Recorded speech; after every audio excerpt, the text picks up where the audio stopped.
Balochistan board 9th class और इसकी review exercise number 1 को हम सॉल्व करेंगे, जिसका पहला क्वेश्चन है फिल इन दी ब्लैंक्स। इसमें अगर हम पहले पार्ट को देखें तो दिखा हुआ है कि the additive inverse of matrix A B. इसका एडिटिव इनवर्स कैसे फाइंड किया जाएगा, इसका तरीका आप जानते हैं कि ऐसा मैट्रिक्स जिसका ऑर्डर सेम इस मैट्रिक्स के साथ बराबर हो और एलिमेंट्स जो हैं उनमें कोरस्पोंडेंस में ये हो कि हर एलिमेंट का कोरस्पोंडिंग जो एलिमेंट इसमें लिखा हो वो उसका एडिटिव इन्वर्स लिखा हो। जैसे ए का एडिटिव इन्वर्स नेगेटिव ए होता है और बी का एडिटिव इन्वर्स नेगेटिव बी होता है। तो अब ये जो मैट्रिक्स बनेगा, अगर मैं इस दोनों मैट्रिसेस को ऐड करूँगा, ठीक है, जैसे ए बी ये मैट्रिक्स कॉलम मैट्रिक्स है और इसको अगर इसमें मैं ऐड कर देता हूँ इस दूसरे मैट्रिक्स को, तो रिजल्ट मेरे पास ज़ीरो मैट्रिक्स आना चाहिए, यानी कि तमाम एंट्रीज इस मैट्रिक्स की ज़ीरो होनी चाहिए। तो A plus minus A minus A हो जाएगा और B plus minus B minus B हो जाएगा। तो यहाँ से आप देख सकते हैं कि ये एलिमेंट ज़ीरो आ गया और यहाँ पे भी एलिमेंट ज़ीरो आ गया। तो इसी के से ये वेरीफाई भी हो जाता है कि हमने जो ये पार्ट सॉल्व किया है ये बिल्कुल दुरुस्त है। अब नेक्स्ट पार्ट जो है वो आपसे डिस्कस करता हूँ। पार्ट नंबर 2 जो है, इसमें अगर आप देखें तो एक मैट्रिक्स जो है स्क्वायर मैट्रिक्स गिवन है हमें, हमने इसका जो है वो डिटर्मिनेंट ओपन करना है, ठीक है। अब इसके लिए हम वर्किंग स्टार्ट करते हैं। सबसे पहले हम मैट्रिक्स का जो डिटर्मिनेंट है वो बनाएंगे, ठीक है। तो उसके लिए जो वर्किंग है मैं आपसे स्क्रीन पे अभी शेयर करता हूँ जी। तो सबसे पहले आपने डिटर्मिनेंट के लिए जो ये ब्रैकेट्स होती हैं स्ट्रेट वर्टिकल बार्स इस तरह से ड्रॉ करनी है, 6 3, ठीक है, और 8 4 और इक्वल्स टू, इसको हम सॉल्व करते हैं। अब इसके लिए आपने जो पहले मेन डायगोनल है इनके एलिमेंट्स को आपस में मल्टीप्लाई करना है, 24 आ जाएगा। फिर आपने जो नॉन डायगोनल एंट्रीज हैं या सेकेंडरी डायगोनल की एंट्रीज हैं इनको मल्टीप्लाई करना है, इनसे भी 24 आता है। दोनों का डिफरेंस लेंगे तो ज़ीरो आ जाता है। तो ये हमारा आंसर होगा। इसका मतलब फिलिंग दी ब्लैंक में जो नंबर इधर लिखना है हमने, चूँकि डिटर्मिनेंट जो होता है किसी भी मैट्रिक्स का वो कोई नंबर होता है, तो यहाँ से हमें पता चल रहा है कि वो ज़ीरो आ रहा है। अब नेक्स्ट पार्ट जो है वो आपसे डिस्कस करता हूँ। पार्ट नंबर 3 अगर आप देखें, इसमें लिखा हुआ है in square matrix number of rows are dash to number of columns. तो याद रखें स्क्वायर मैट्रिक्स वो होता है जिसकी नंबर ऑफ रोज और नंबर ऑफ कॉलम्स आपस में बराबर होते हैं, यानी जितनी इसमें रोज होंगी उतने ही उसके अंदर कॉलम होंगे। जैसे फॉर एग्जांपल मैं एक मैट्रिक्स बनाता हूँ जिसमें मैं चलें इस तरह से इसको कंप्लीट करता हूँ, ए बी सी डी। अब आप देख सकते हैं कि इस मैट्रिक्स में नंबर ऑफ रोज कितनी है, दो। हॉरिजॉन्टल अरेंजमेंट को रोज कहते हैं और वर्टिकल अरेंजमेंट को कॉलम्स कहते हैं। तो ये कॉलम्स कितने हैं, दो। तो इसका ऑर्डर क्या बना, 2 by 2। तो ये एक क्या है, स्क्वायर मैट्रिक्स है। अब नेक्स्ट पार्ट जो है वो आपसे डिस्कस करता हूँ, पार्ट नंबर 4। इसमें अगर आप देखें तो हमें स्क्रीन पे ये बात नज़र आ रही है कि for matrices A and C, A C is dash to C A in general, यानी अगर दो मैट्रिसेस हैं और वो मल्टीप्लिकेशन के लिए पॉसिबल हैं, तो ए सी का जो प्रोडक्ट आएगा, ए टू सी जो प्रोडक्ट आएगा वो सी टू ए प्रोडक्ट के बराबर नहीं होता। इसकी रीजनिंग ये है कि कम्यूटेटिव लॉ जो है अंडर मल्टीप्लिकेशन जो है मैट्रिसेस में होल्ड नहीं करता। और इसको हम चेक कर सकते हैं, मतलब एक आप अपने तौर पे दो मैट्रिसेस सेलेक्ट करें, इनको मल्टीप्लाई करके देख लें। एक दफ़ा ए को सी से मल्टीप्लाई करें, एक दफ़ा सी को ए से, तो आप देखेंगे कि मतलब ये बराबर नहीं आएंगे। हाँ, कुछ केसेस में ऐसा होता है कि ये बराबर आ जाते हैं, लेकिन इन जनरल चूँकि उन्होंने इसीलिए बात की है, इन जनरल ऐसा नहीं होगा।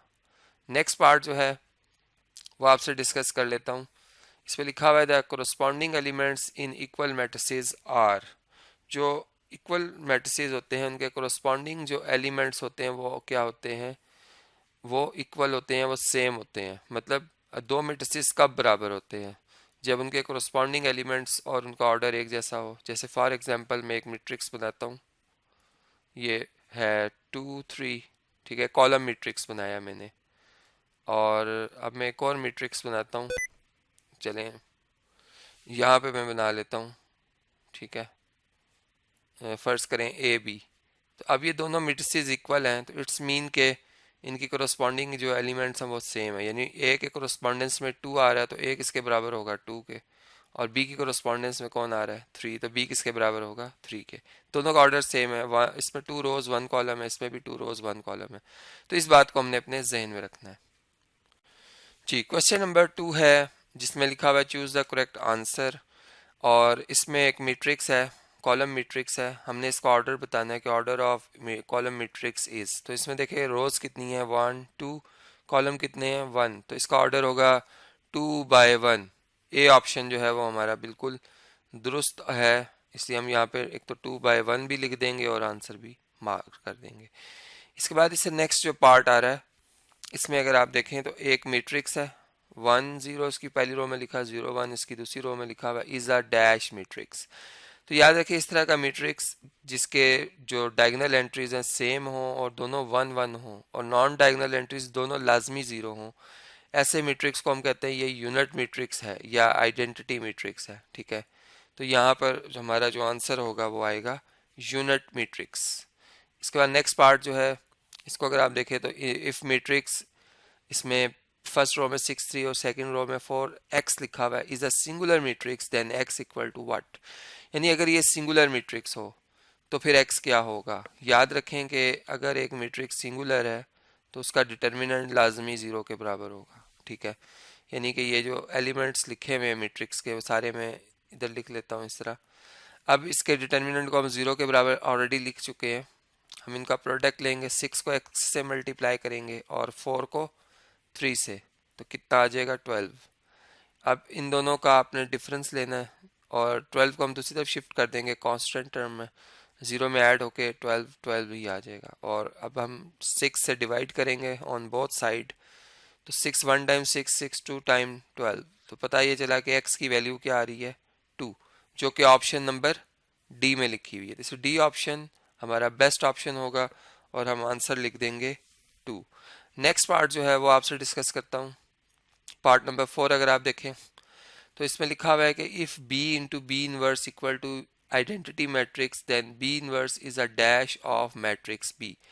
यानी अगर दो मैट्रिसेस हैं और उनका प्रोडक्ट आइडेंटिटी मैट्रिक्स आ जाता है तो फिर जो जो बी इनवर्स है इसे हम मल्टीप्लिकेटिव इनवर्स ऑफ, चूंकि हम मल्टीप्लाई की देख रहे हैं कि मल्टीप्लाई होने के बाद यूनिट मैट्रिक्स आ रहा है यानी आइडेंटिटी मैट्रिक्स आ रहा है, इस वजह से हम कहेंगे कि ये जो बी इनवर्स है या बी पावर -1 है ये बेसिकली मल्टीप्लिकेटिव इनवर्स है इस मैट्रिक्स बी का। ठीक है, तो यहाँ पर वर्ड जो आएगा मल्टीप्लिकेटिव, मल्टीप्लिकेटिव इनवर्स आ जाएगा। ठीक है, वैसे तो मैं मार्क कर चुका हूँ इसको, चले हम लिख भी लेते हैं यहाँ पे। अब इसे नेक्स्ट जो पार्ट है वो आप देख लें, पार्ट नंबर 5। इसमें देखा जाए तो इसमें लिखा हुआ है if A B and C are three matrices conformable for multiplication then A into B plus C. Basically ये डिस्ट्रीब्यूटिव प्रॉपर्टी है ऑफ मैट्रिसेस ओवर एडिशन। ठीक है, तीन मैट्रिसेस है जो आपस में मल्टीप्लाई होने के लिए कन्फर्मेबल है। तो देखिए अगर हम मल्टीप्लाई करेंगे तो ए ने किससे मल्टीप्लाई होना है बी से, तो प्रोडक्ट क्या आएगा ए बी। फिर ए को अगर आप मल्टीप्लाई करते हैं सी से तो ए सी आ जाता है, तो रिजल्ट हमारा आता है ए बी प्लस ए सी, जो कि ऑप्शन नंबर सी में लिखा हुआ है। इससे सी ऑप्शन को हम मार्क कर देंगे, ये हमारा बेस्ट ऑप्शन होगा। जी, नेक्स्ट क्वेश्चन है हमारा क्वेश्चन नंबर 3। इसमें लिखा हुआ है कि if A matrix is equal to this matrix, इसके फर्स्ट रो में 3 1 सेकंड रो में 2 0 लिखा है, बी मैट्रिक्स जो है उसकी फर्स्ट रो में 1 1 और सेकंड रो में 0 4 लिखा हुआ है, then verify that A square minus B square is not equal to A plus B into A minus B. ये क्यों नहीं होल्ड करता, इसका रीज़न ये है कि ए बी और बी ए का प्रोडक्ट जो है वो बराबर नहीं होता इन जनरल। ठीक है, इसलिए ये फार्मूला अलजबरा में तो बराबर होते हैं लेकिन मैट्रिसेस में इनको हम इक्वल नहीं लिखते हैं, क्योंकि ये बल्कि वेरीफाई भी हो जाएगी बात के वाकई ऐसा है। देखें इसके लिए पहले हम लेफ्ट हैंड साइड जो है उसको सॉल्व कर लेते हैं, या राइट साइड को भी सिलेक्ट किया जा सकता है, ए स्क्वायर माइनस बी स्क्वायर। अब इसकी वर्किंग स्टार्ट करते हैं। ए स्क्वायर के लिए आपको ए को ए से 2 टाइम मल्टीप्लाई करना है, तो ए मैट्रिक्स यहाँ पर चले मैं इसको कॉपी कर लेता हूँ और इसी को हम 2 दफ़ा यहाँ पर पेस्ट कर लेंगे। ठीक है, ये 1 टाइम एंड ये 2 टाइम, इनको हम मल्टीप्लाई करने जा रहे हैं। तो इसके लिए अब आपको पता है कि फर्स्ट इधर से रो उसने सेकंड कॉलम से मल्टीप्लाई होना होता है, यानी फर्स्ट मैट्रिक्स की रो सेकंड मैट्रिक्स का कॉलम, फिर फर्स्ट मैट्रिक्स की रो सेकंड मैट्रिक्स के कॉलम से मल्टीप्लाई होती है। ठीक है। इसी तरह फिर सेकंड रो जो है वो फर्स्ट कॉलम से और फिर देन सेकंड कॉलम से मल्टीप्लाई होते हैं। तो किस तरह से मल्टीप्लाई करेंगे, इसकी वर्किंग जो है वो आप अंडरस्टैंड कर लें। 3 से मल्टीप्लाई होगा 9, 1 2 से मल्टीप्लाई होगा 2, ये दोनों ऐड होंगे तो 9 + 2 कितना आ जाता है 11, तो यहाँ पे 11 हमारा आंसर आ जाएगा। इसी तरह 3 1 से मल्टीप्लाई होकर 3 और 1 0 से मल्टीप्लाई होकर 0, दोनों ऐड होंगे तो 3 + 0 3 आ जाएगा। इसी तरह 2 मल्टीप्लाई बाय 3 6 और 0 मल्टीप्लाई बाय 2 0, तो 6 + 0 6, ये आ जाएगा। इसी तरह 2 मल्टीप्लाई बाय 1 2 और 0 मल्टीप्लाई बाय 0 0, 2 + 0 2, तो ये ए स्क्वायर मैट्रिक्स आ गया। ठीक है। अब हम अगर बी स्क्वायर मैट्रिक्स चाहते हैं फाइंड करना, तो उसके लिए बी को बी मैट्रिक्स से मल्टीप्लाई करना होगा हमें। ठीक है। अब उसकी वर्किंग जो है वो मैं आपसे शेयर करता हूँ स्क्रीन पे। B matrix B square B into B आएगा। ठीक है। अब बी मैट्रिक्स जो है उसे मैं कॉपी कर लेता हूँ यहाँ से, और अब इसके एलिमेंट्स यहाँ पे हम लिखेंगे। ये बी 2 दफ़ा आएगा, बी इंटू बी। ठीक है। यहाँ पर ब्रैकेट पुट करते हैं, और सॉरी मल्टीप्लाई का साइन पुट करते हैं। ये है बी स्क्वायर मैट्रिक्स। अब इसका जो प्रोडक्ट है इसको मैं यहाँ चलें लिख लेता हूँ।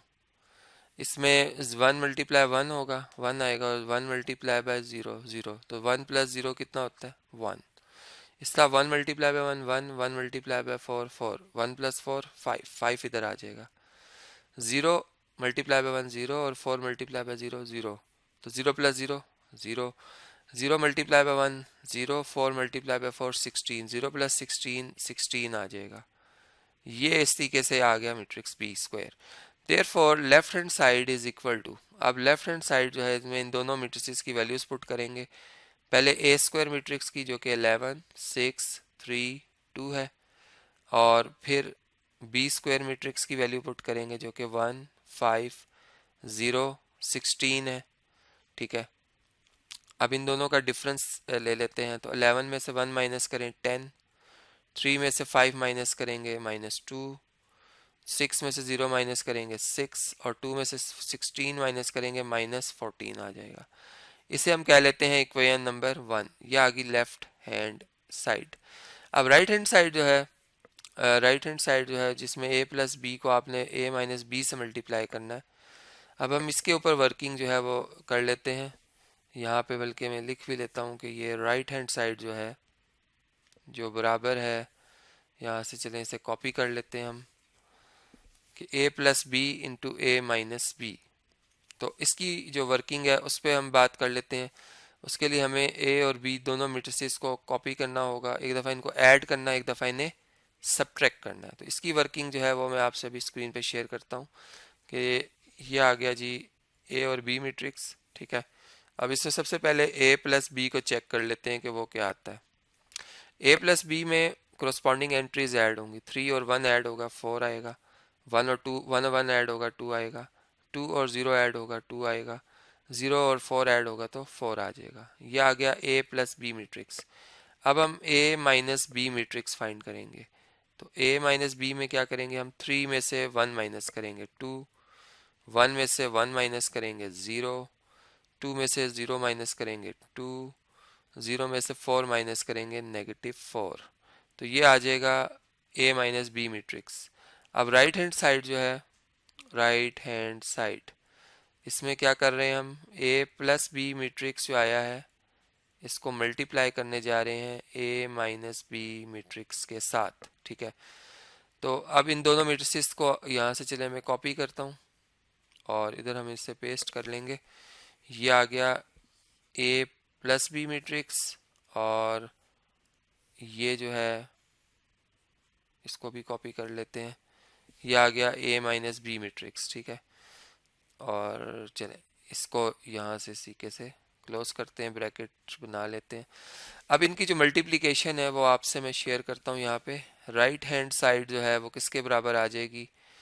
मल्टीप्लाई का रूल आप जानते हैं कि फर्स्ट रो ने फर्स्ट कॉलम से मल्टीप्लाई होना होता है पहले, फिर फर्स्ट रो ने सेकंड कॉलम से मल्टीप्लाई होना होता है। ठीक है। तो 4 × 2 कितना होता है 8, 8 आ जाएगा, और 2 × 2 4 आ जाएगा। तो 8 + 4 कितना बना 8+4 12, तो हम यहाँ पे क्या लिखेंगे 12, ठीक है। इसी तरह 4 मल्टीप्लाई बाय 0 0 और 2 मल्टीप्लाई बाय -8 और -4 -8 आ जाएगा, तो 0 -8 कितना होता है -8 होता है। 2 मल्टीप्लाई बाय 2 4 और 4 मल्टीप्लाई बाय 2 8, तो 4 + 8 12। फिर इसी तरह 2 मल्टीप्लाई बाय 0 0, 4 मल्टीप्लाई बाय -4 -16, 0 -16 -16 आ जाएगा। तो ये आ जाएगी सेकंड इक्वेशन, ठीक है।